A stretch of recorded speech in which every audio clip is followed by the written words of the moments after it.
Congress considers healthcare changes. Tucson reacts. It's a pretty bleak future for us. The latest on the president's travel ban and what it means here. Protection and well-being of vulnerable populations is our main priority.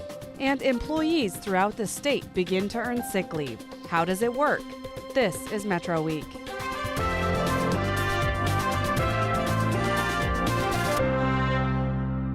Hi, I'm Andrea Kelly. Thanks for joining us. 2 changes to federal policies could affect Tucson's residents and workers. We'll get into the Senate's proposed health care bill and the U.S. Supreme Court's ruling on the president's travel ban. That's after a look at other top stories from the Arizona Public Media Newsroom this week. The Arizona Board of Regents says it will continue to offer in-state tuition to Dreamer students while an appeal goes to the state Supreme Court. The vote was in response to an appeals court ruling last week that overturned an earlier decision to make students with DACA status or Dreamers eligible for in-state tuition. Maricopa Community College says it will appeal the recent decision to the state Supreme Court. In the meantime, the estimated 300 Dreamer students at Arizona's 3 public universities will continue to pay the same amount as resident students. At the University of Arizona, that will be a little more than $12,000 for incoming students. The Border Patrol's Tucson sector is sending special teams to the desert between Tucson and Yuma. In the past week, 16 immigrants have been rescued from the record heat. A Border Patrol spokesman says there are 200 Border Patrol agents in the Tucson sector trained in giving emergency care. He says saving immigrants' lives is priority number 1, but once stabilized, they will be detained and go through the immigration process. If found to be in the country illegally, they'll be deported or prosecuted. Roads around Arizona could be busy this weekend. AAA Arizona expects 700,000 Arizonans to take a road trip as the nation celebrates Independence Day. It's been a decade since that many Arizonans hit the road for 4th of July weekend. Cheap gasoline prices play a role in that decision. 90,000 people are also expected to take a plane trip somewhere this weekend. For more on all of the week's top news, you can always visit our website. That address, news.azpm.org. The U.S. Senate proposed its health care bill last week. It would likely limit the number of people eligible for Medicaid. That's a reversal of the expansion of Medicaid in Arizona as part of the Affordable Care Act. Judy Rich is CEO of Tucson Medical Center, and she says that change would matter a lot in Tucson. Well, when we look ahead to our future without Medicaid expansion and without access to care for thousands and thousands of people here, it's a pretty bleak future for us. We certainly survived for many, many years without expansion, but when the Affordable Care Act came into being, we saw incredibly good things happen with people who did not have access to care before. And we know that going back now will double or triple our bad debt, which in the case of a community hospital like Tucson Medical Center will take away all of our operating income. Rich says it could take up to 3 years before large impacts are felt from Medicaid reductions because they'd roll in slowly. But she estimates 15 million people next year will not have any payment for their care. And if the hospital's revenue drops, so will its workforce. Before the Affordable Care Act, we saw $20 million or more less revenue than we see now. In 2010, before expansion, we were barely making a 2% operating income. We saw many, many, many people present at our emergency department with no form of payment. And we certainly saw people delaying care. So once the Affordable Care Act came into being, we were able to add some programs to the hospital. We were able to do some care management outside the hospital that is expensive because it takes talented, licensed people to do a lot of their care management. And so going forward, we would have to pull out of those programs. Well, Arizona is going to be particularly hard hit if these types of bills actually make it through and get signed into law. Arizona would lose about 400,000 people currently covered by Medicaid in the state, what we call access in Arizona. And that means about $7 billion over the next 10 years in cuts to Medicaid funding from the federal government.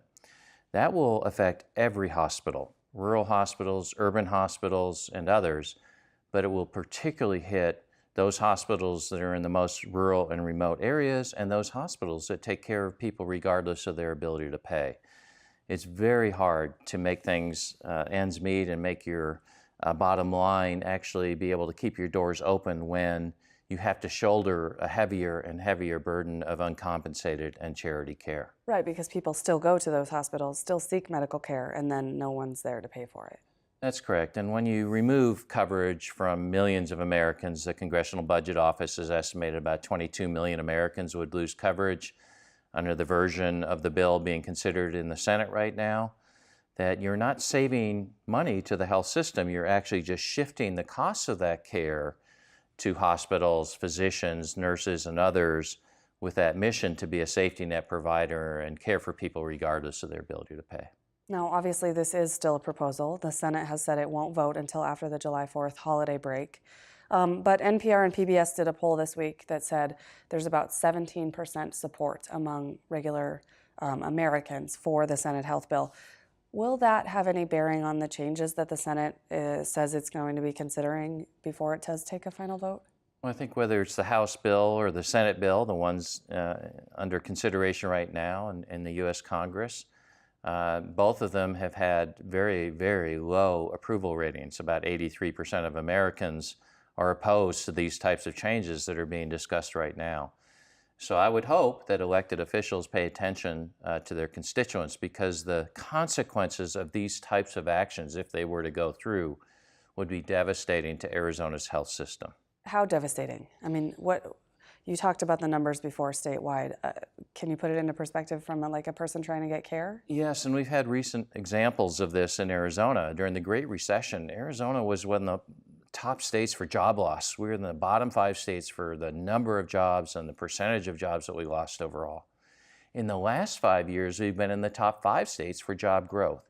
And the very strongest job growth has been in the health sector. So we'd see that eroded, and we'd return to the days of 1.2 million Arizonans being uninsured. What does the average Tucsonan need to know about the proposals, House, Senate, both, that you know that people should know? Well, I think that people that are currently covered need to know that their insurance premiums should go up. By one analysis, premiums would go up under the Senate version about 55% over the next couple of years, and that those people currently covered might lose benefits. In other words, things that are currently required to be covered could be let go. The essential health benefits might be eased so that people, when they buy plans, even though they might be a little bit less expensive, they won't cover as many things, such as maternity care or preventive services or behavioral health services. So it's one of those things, let the buyer beware. I think people really need to educate themselves about what's really in these bills. Is that true for the people, the majority of people who do actually get their health care through an employer? Would those changes potentially affect them? Well, one of the provisions in the bill, in the Senate bill, is that large employers would no longer be required. In other words, they wouldn't have to pay a tax penalty if they don't continue to cover their employees. So there would be less incentive or disincentive for large employers to provide coverage to their employees. When that happens, a lot of the effects that we're talking about in the individual market would start trickling into the employer-sponsored health insurance market. When there's a lot more people who are uninsured, it also increases the premiums for those people who do receive employer-sponsored or individual health insurance.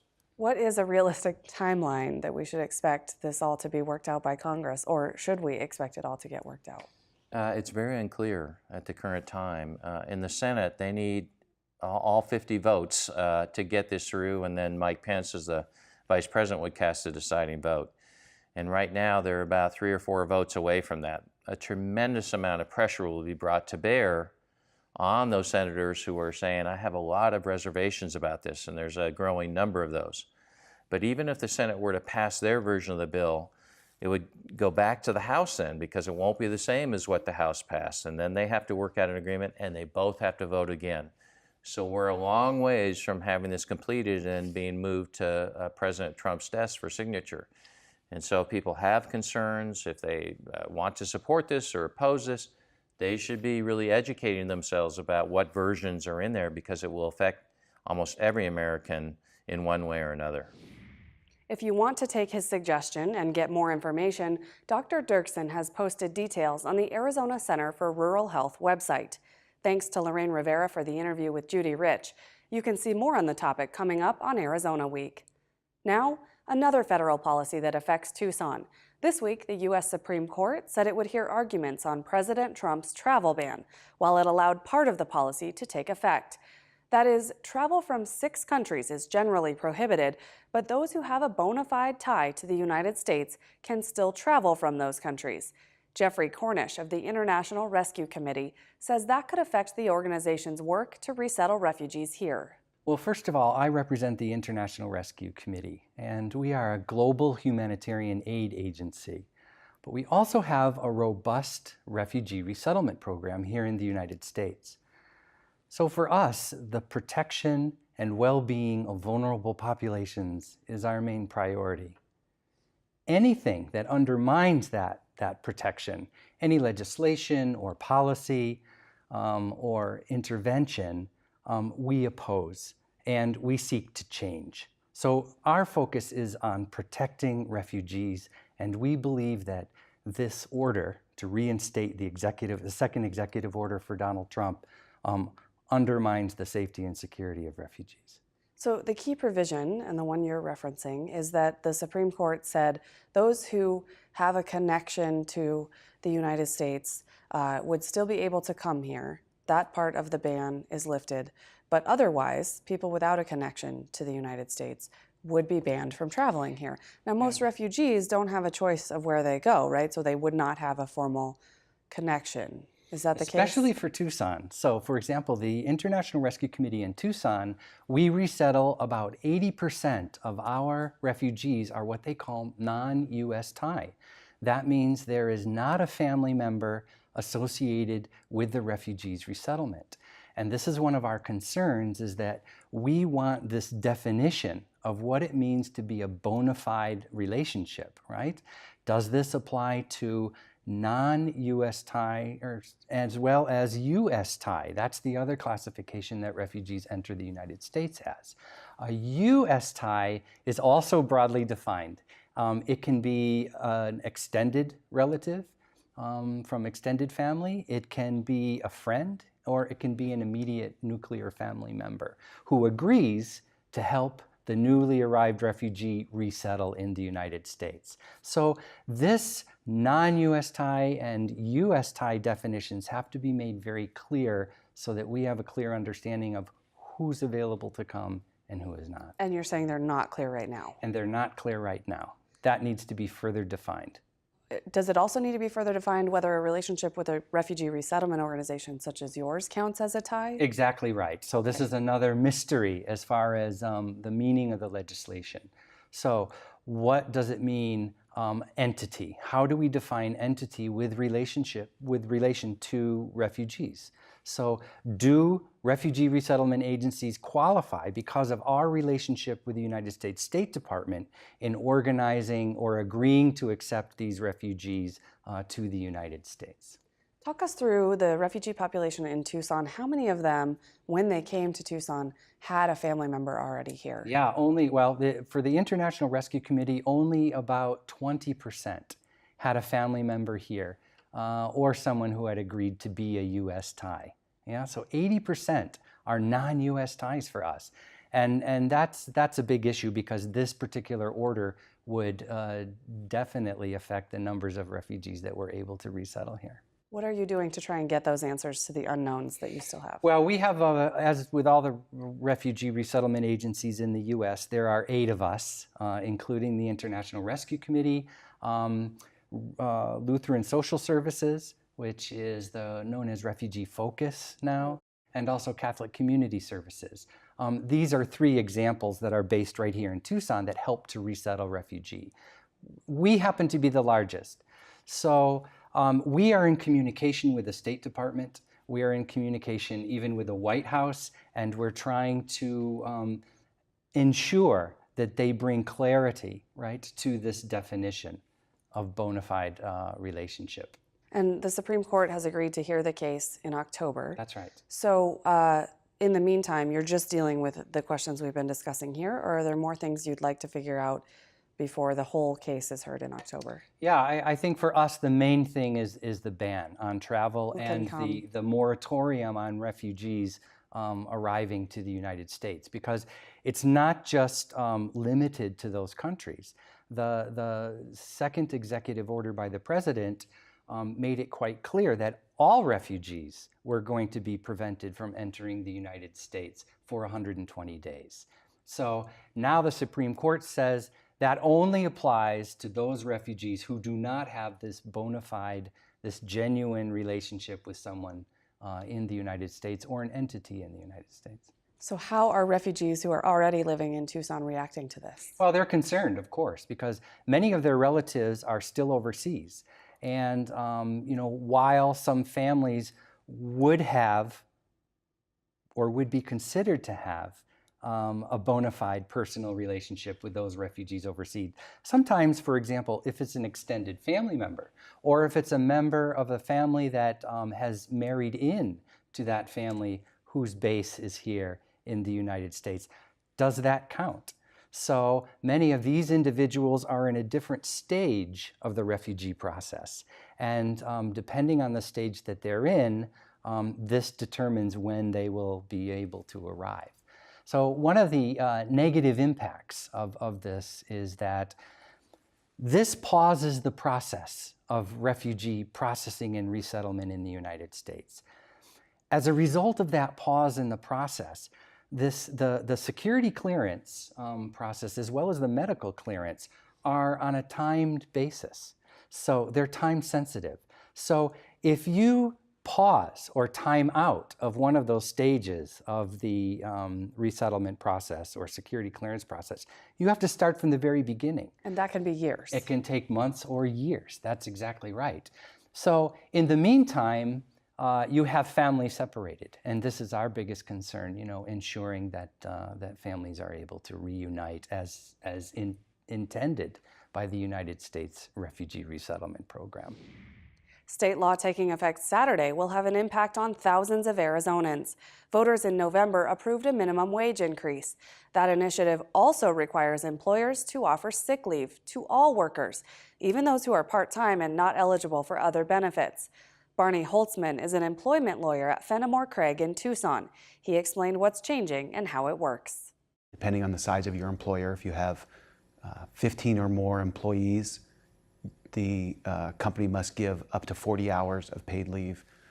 14 or less is 24 hours of paid leave a year. And that includes sick time, or that is only sick time? It's called sick time, but the definition of sick time is very broad.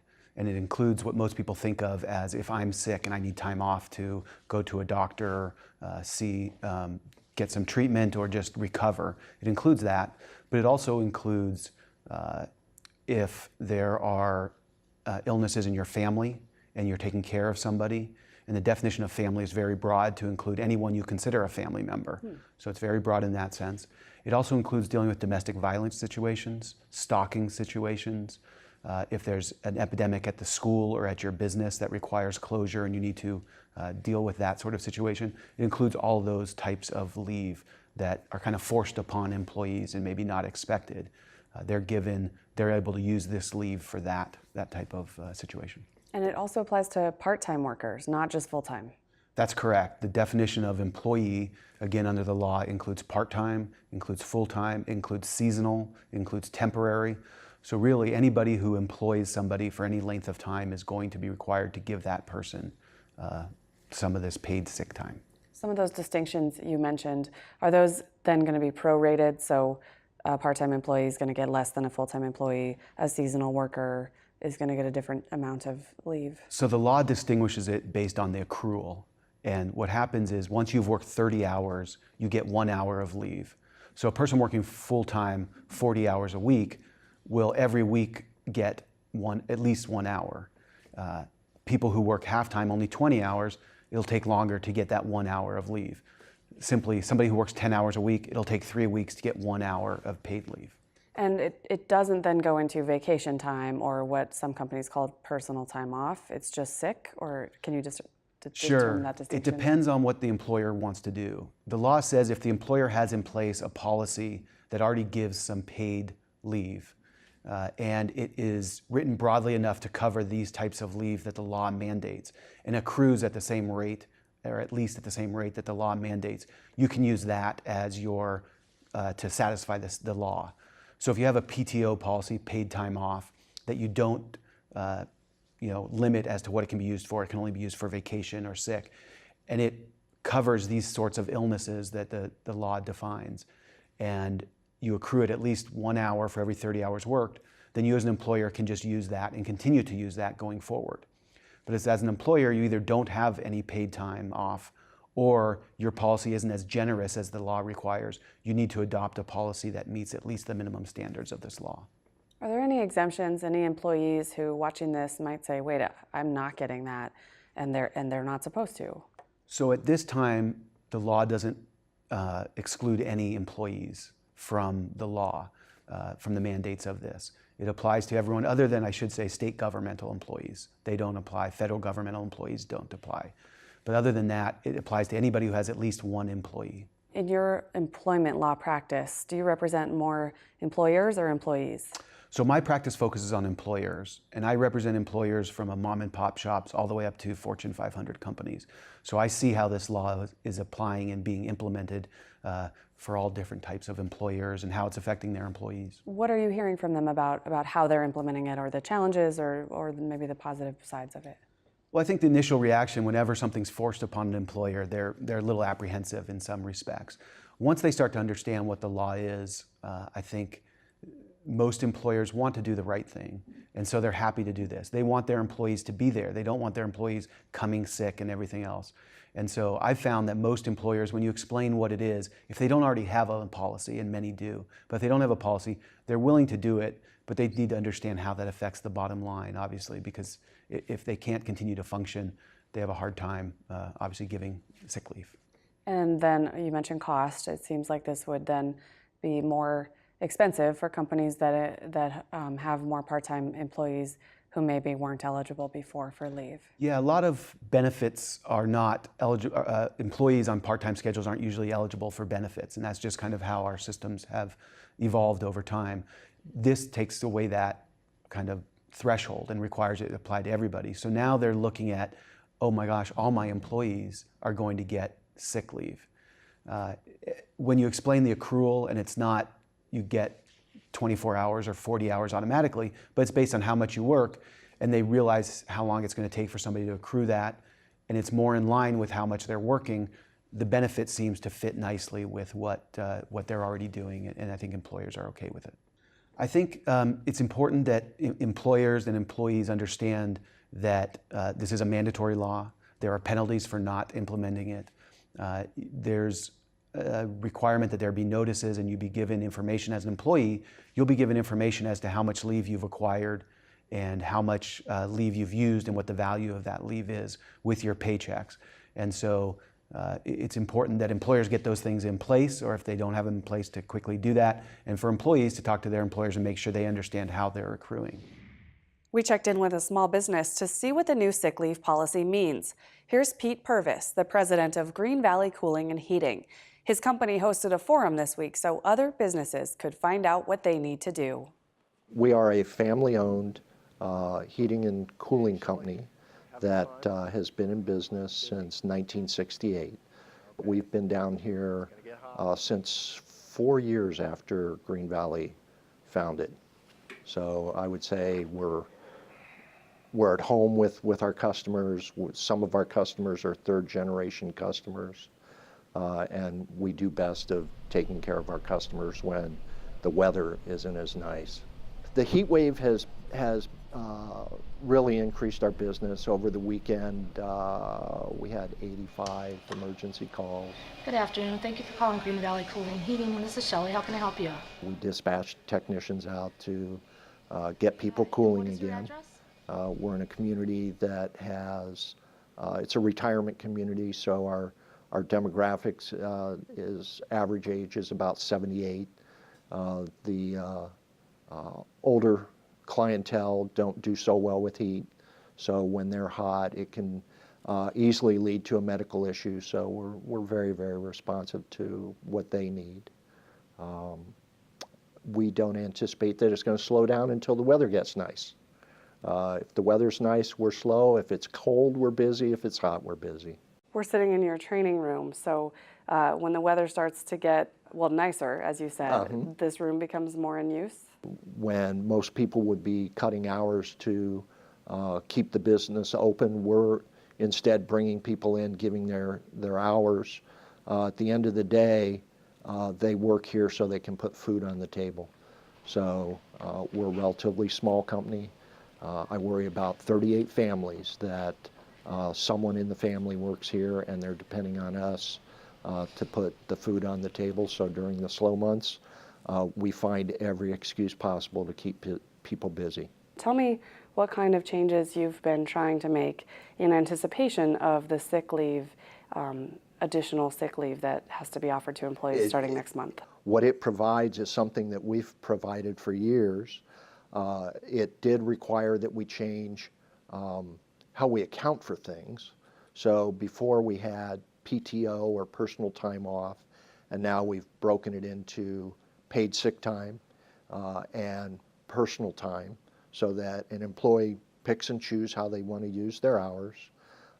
There are certain rules and regulations in 206 on how we account for the time and how it rolls over from year to year, but fundamentally nothing has changed other than the way that it's referred to in the employee handbook. Because you've already been offering it. We've always offered good benefits to our employees. It's how you retain good talent. One of the ways that you attract good people is to have good benefits. In a small company, we set ourselves apart with our paid time off. We have other benefits like health care. I pay about 70% of the employees' health care. This year we're actually running about 73%. So when you talk about the increased health care cost, we're bearing the brunt of that and making sure we're trying our best to insulate the employee. I have a 401k program. I have profit sharing. So it's all about what benefits can you bring to someone that makes your business a great place to work. And much like customers will stay with you because you provide a great service, employees are the same way. Employees will stay with you if you take care of them. So you already offered the leave, but you've had to make some back-end changes to make sure it's accounted for in the right way. Has that cost any money? There's some small costs that we had to, with our payroll processing company, add some extra features to keep track of the PST time. We've had to change some forms so that the employee requests PST or tells us that they're using PST as opposed to personal time. The statute requires us to maintain records for 4 years, whereas before we had payroll records going back 7 years or more. This is now a specific requirement. Green Valley Cooling and Heating is sponsoring a forum for other companies to come learn about these changes. Why did you sign up to do that? A couple of reasons. One, the law right now is very new. The Industrial Commission just came out with their rulings, I think the 6th of June. So people had very little time and had to scramble, put things together.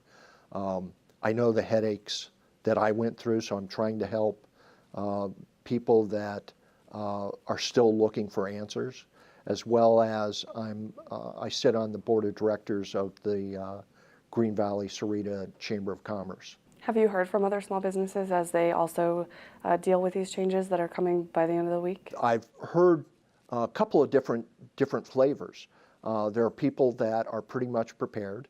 There are different views on what the law actually requires, and when you talk to legal counsel has differing views depending on who you're talking to. And then the other type of business owner is someone who really is caught off guard. They have no idea what the law actually requires. I think they're going to have an eye-opener of what they have basically 2 days to put together. It goes into effect Saturday. If you have nothing in place, I think you're going to be shocked at how quickly you're going to have to react. That's it for us. Next week, we'll hear from our U.S. representatives in southern Arizona, Republican Martha McSally and Democrat Raul Grijalva. Thanks for watching.